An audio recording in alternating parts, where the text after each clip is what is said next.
MCQs number 187 है. Mr. Hassan invests 4 lakh at the start of each quarter at the rate of 12% for 8 years.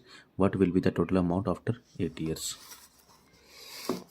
At the start हो रहा है तो हमारा कौन सा फॉर्म लगेगा? ड्यू एन्युटी का. ईच ईयर, जब भी at the start of each year आए ना तो ईच ईयर तो बताता है कि हमारा एन्युटी लगेगा, और एट द स्टार्ट जब हो तो ड्यू एन्युटी. तो फाइंड क्या करना है? Find the total amount after 8 years. 8 साल के बाद मतलब कि फ्यूचर वैल्यू हम लोगों ने फाइंड करनी है. तो फ्यूचर वैल्यू का हमारे पास फार्मूला है, future value is equal to P into 1 plus R/M into N-1 bracket close divided by R/M multiply 1 plus R/M. Just हम लोगों ने वैल्यूज़ पुट करनी है. P हमारे पास कितना है? यहाँ पे 4 लाख है. 1 प्लस R हमारे पास कितना है? 12% है. डिवाइडेड बाय M कितना है हमारे पास? 4 है. -1 bracket close into 1 plus R कितना है? 12% divided by 4 sorry R/M multiply 1 plus 12% over 4. ठीक है, कैलकुलेटर पे पुट करते हैं. ये कैलकुलेटर पे पुट किया, हमारा आंसर आ गया 21631 सॉरी n हमारा कितना है? 8 मल्टीप्लाई बाय 4 31136. ठीक है, ये देखें ये अप्लाई कैसे किया, जस्ट वैल्यूज पुट की है.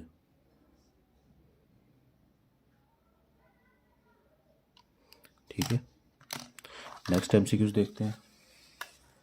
MCQs नंबर 188 है. If summation x is equal to 65 है, समेशन y हमारे पास 315 है, समेशन x 1985 है, समेशन x स्क्वायर 685 है, n इक्वल टू 5 है. Then the equation for the regression line y on x. Just हम लोगों ने वैल्यूज पुट करनी है और हमारा आंसर आ जाएगा. ये हमारे पास y ऑन x फाइंड करना है. y ऑन x का हमारे पास फार्मूला होता है summation xy over n minus summation x over n into summation y over n divided by summation x का square over n minus summation x over n का whole square. ठीक है, just values put करनी है. Summation xy हमारे पास कितना है? 1985. ठीक है, डिवाइडेड बाय n हमारा 5 है.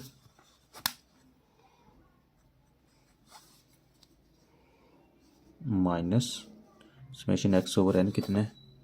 समेशन x हमारा 65 और ओवर n कितना? 5. 65/5 मल्टीप्लाई समेशन y हमारा कितना है? 315/5. ठीक है, divided by same value summation x square हमारा कितना है? 685/5 माइनस समेशन x कितना था? 65/5 का स्क्वायर. तो ये कैलकुलेटर पे वैल्यू हमने पुट की, हमारे पास आंसर आ गया 3.19. ठीक है, ये अगेन हमारे पास इक्वेशन है AYX is equal to Y bar minus BYX X bar. Y bar हमारे पास किसके बराबर होता है? Y bar is equal to summation x over n होता है. समेशन x ओवर n हमारे पास किधर है? Summation x over n. कौन सी इसकी वैल्यू है? 65/5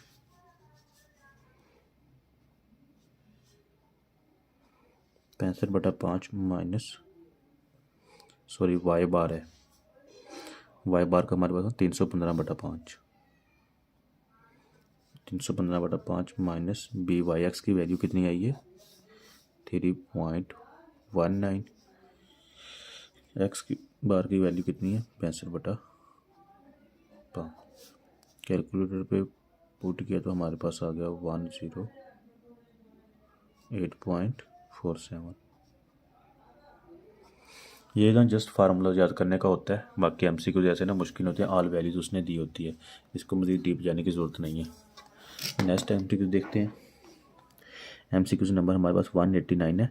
if the sales value of X unit is 16.8 x and the cost of the sales is 0.09 x square plus 1.8 x plus 5000, then the number of the units at break even will be break even। तो break even का हमारे पास formula क्या होता है?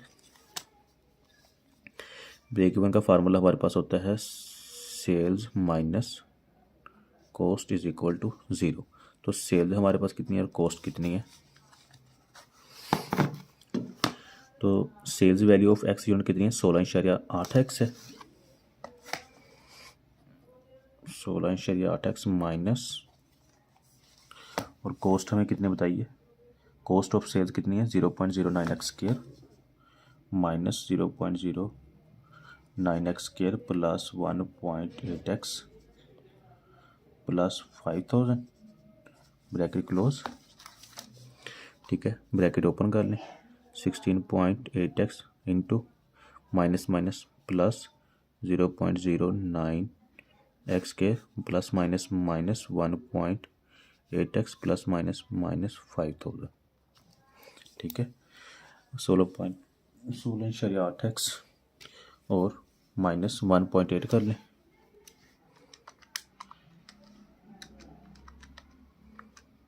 पंद्रह रह गया, तो हमारे पास आ गया 0.09 एक्स प्लस का 15 आ गया plus 15 X minus 5000 is equal to 0। Just values को कैलकुलेटर पे पुट करते हैं। मोड 3 स्टैट मोड नंबर 5 पे इक्वेशन पे जाए। इक्वेशन के बाद क्वाड्रेटिक इक्वेशन हमारी बन गई है नंबर 3 पे, 3 प्रेस करें। ठीक है, वैल्यूज पुट कर दें। 0.09 इक्वल 15 एक्स है इक्वल 5000 माइनस 5000। ठीक है, इक्वल प्रेस करें तो x1 आ जाएगा 1.66.6, x1 आ जाएगा 166.67। ठीक है, फिर प्रेस कर तो ये आएगा। ये माइनस में आता है तो हमारी सेल्स कभी भी माइनस में नहीं होती, इसीलिए x1 की ही वैल्यू पुट करेंगे। नेक्स्ट एमसीक्यू देखते हैं। If the fees earned bye school in 10th year is 5 million है। ठीक है, 10वें साल पे कितनी फ़ीस अर्न हुई है? 5 million. And fee is increased each year, हर साल फीस इंक्रीज़ कर दी जाती है कितनी? बाय 10%, 10% के हिसाब से। And the number of the students increase by 5%, number of students भी 5% इंक्रीज हो जाते हैं। What will the fee earned bye school in the first year?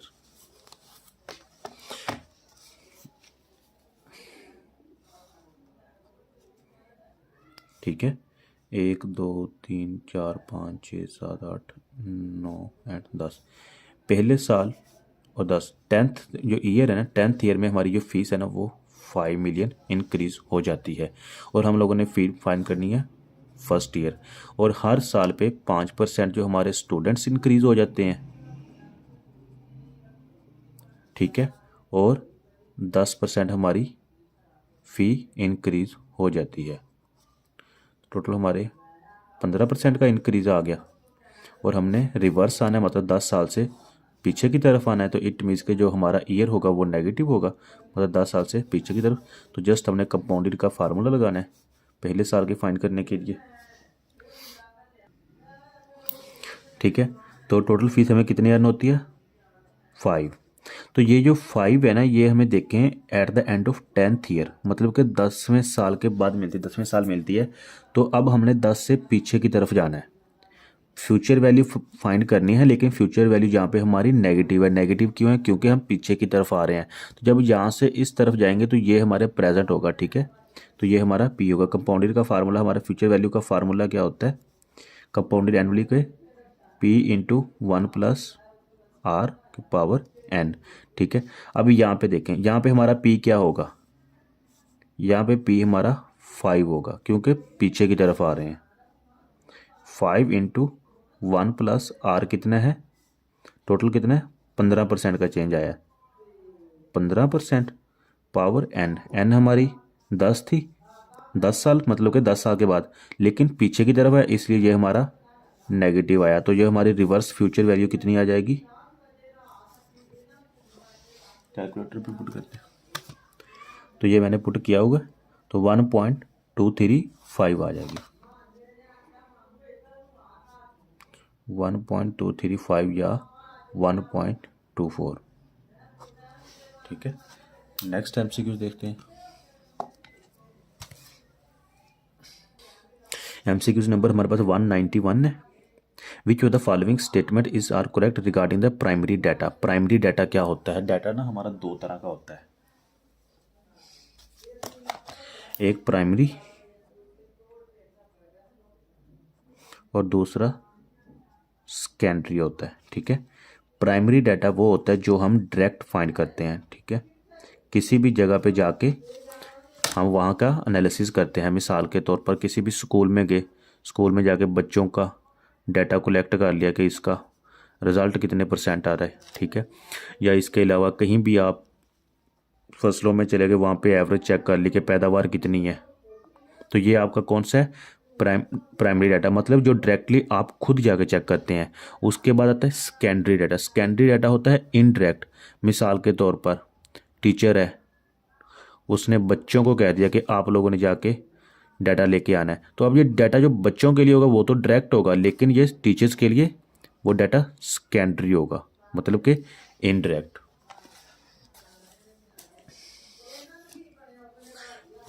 अच्छा, तो यहाँ पे देखें, which of the following statement are correct regarding the primary data. Data collected by interviewing the students in school. अच्छा, data collect किया जाता है by interviewing the students का इंटरव्यू लिया जा रहा है। इट मीन्स कि ये डायरेक्टली लिया जा रहा है, डाटा कलेक्ट किया जा रहा है डायरेक्टली बाय इंटरव्यू, मतलब कि डायरेक्टली हम कलेक्ट कर रहे हैं, तो ये पहली स्टेटमेंट हमारी ठीक है। दूसरा देखें, data collected by interviewing the parents of the students. अच्छा, यहाँ पे देखें डाटा कलेक्ट किया बाय इंटरव्यूइंग द पेरेंट्स, तो पेरेंट्स का इंटरव्यू लिया जा रहा है, ये भी डायरेक्टली लिया जा रहा है, तो इट मीन्स कि ये भी स्टेटमेंट हमारी करेक्ट होगी। तो both statements are correct. Next MCQ देखें, if 5 million is invested for 3 years and yield 6 million compounded quarterly, if this amount is not withdrawn and the further invested at the same interest, what will be it after 3 years?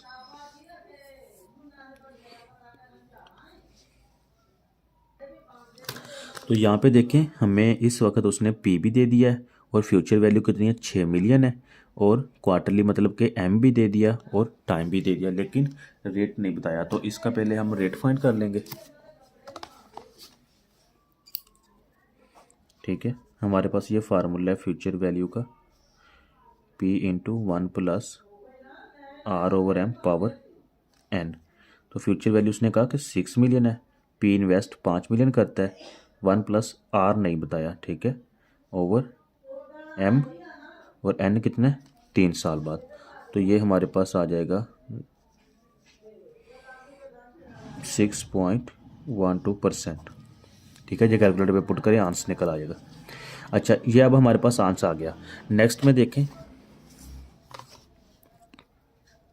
If this amount is not withdrawn, अगर इस amount को मतलब कि ये 5 million का हम withdraw नहीं लेते, and further invested at the same interest, इसी इंटरेस्ट मतलब कि जो इंटरेस्ट कौन सा 6.12, इसी इंटरेस्ट के हिसाब से इन्वेस्ट कर देते हैं।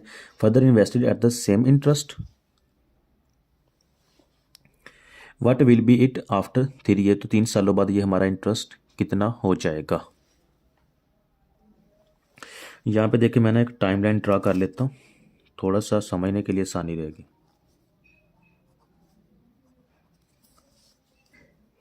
ये हमारे पास पहला साल है, ये दूसरा साल है, ये तीसरा साल, ये चौथा और पांचवा और छठा। पहले वो 5 मिलियन इन्वेस्ट करता है ईयर 1 पे, ठीक है, यहाँ पे, और वो बता रहा है कि उसकी जो 3 साल बाद आफ्टर 3 year पे उसको रिसीव होते हैं 6 मिलियन, लेकिन उसने रेट नहीं बताया, तो हमने इस यहाँ से रेट फाइंड किया, वो हमारा निकला 0 R इज इक्वल टू 6.12। अच्छा, अब वो कहता है अगर हम इस अमाउंट का विड्रा नहीं लेंगे तो what will be the amount after 6 years, after 3 years, मतलब कि इन 3 सालों बाद उसकी अमाउंट टोटल कितनी हो जाएगी। तो आपके पास होता है, अब यहाँ पे आपके पास फ्यूचर वैल्यू कौन सी इसकी थी, 6 मिलियन।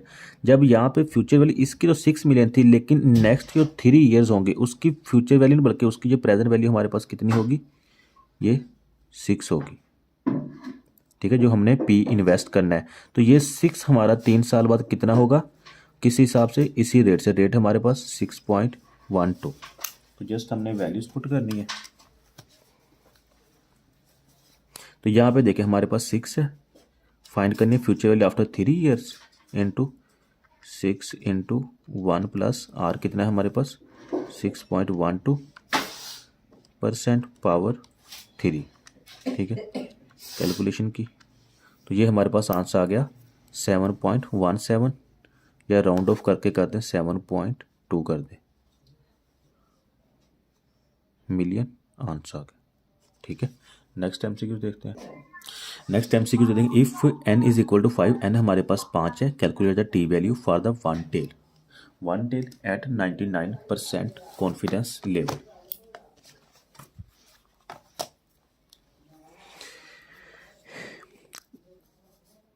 कॉन्फिडेंस लेवल हमारे पास कितना है, 99% है, n इज इक्वल टू 5 है। ठीक है, अच्छा, अगर कॉन्फिडेंस लेवल 99% है तो हमारे पास सिग्निफिकेंस लेवल कितना होगा, 1%। तो इसका ख़त्म कर लेते हैं, 0.99 परसेंटेज 0.01। क्वेश्चन में पूछ रहा है what will be calculate T value for one tail. यहाँ पे थोड़ा सा ना तवज्जो से समझिएगा, वन टेल की हम लोगों ने फाइंड करनी है। तो एक बात याद रखिएगा, जब भी इक्वल आ जाए ना, मतलब कि इज इक्वल टू एग्जैक्ट 99%, 98%, 95%, उसका मतलब ये होता है कि ये आपको 2 टेल का बता रहा है। अगर सिंगल टेल होगी या तो वो ग्रेटर देन होगा या वो लेस देन होगा, लेकिन एग्जैक्ट नहीं होगा। ठीक है, ये 1 टेल के लिए होगा, अगर इक्वल यूज़ कर रहा है तो ये 2 टेल के लिए होगा। अब हमारे पास उसने बताया कि टोटल 2 टेल का कितना है, 99% है। हम लोगों ने फाइंड करना है 1 टेल का। ये देखें, ये हम ना इस पे ग्राफ ड्रा कर लेते हैं।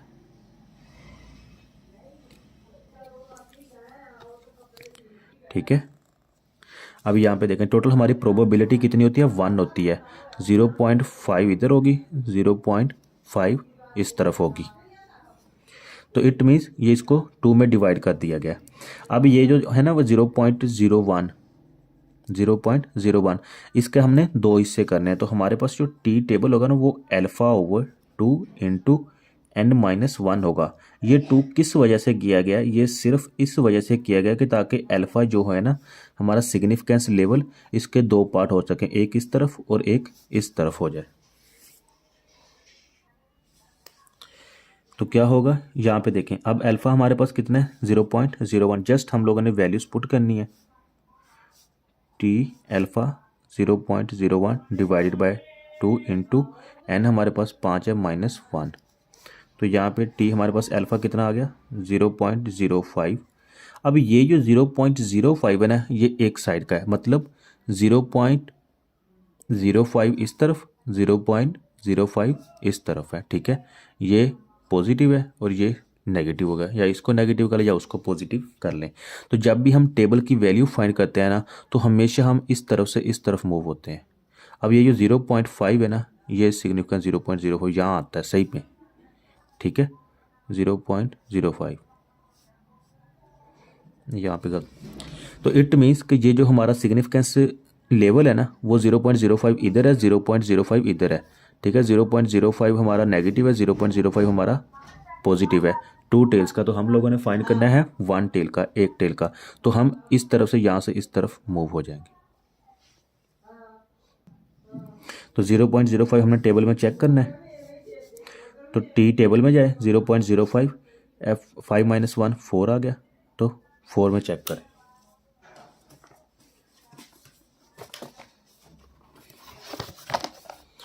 तो ये टी टेबल है, ठीक है। 0.05 आ गया, 005 सॉरी, डिवाइडेड बाय 2 किया था। 0.01 डिवाइडेड बाय 2 करेंगे तो 0.005 आता है। तो ये कितना आ गया हमारा नंबर 4 पे 0.005 हो गया, 4.604 आ गया।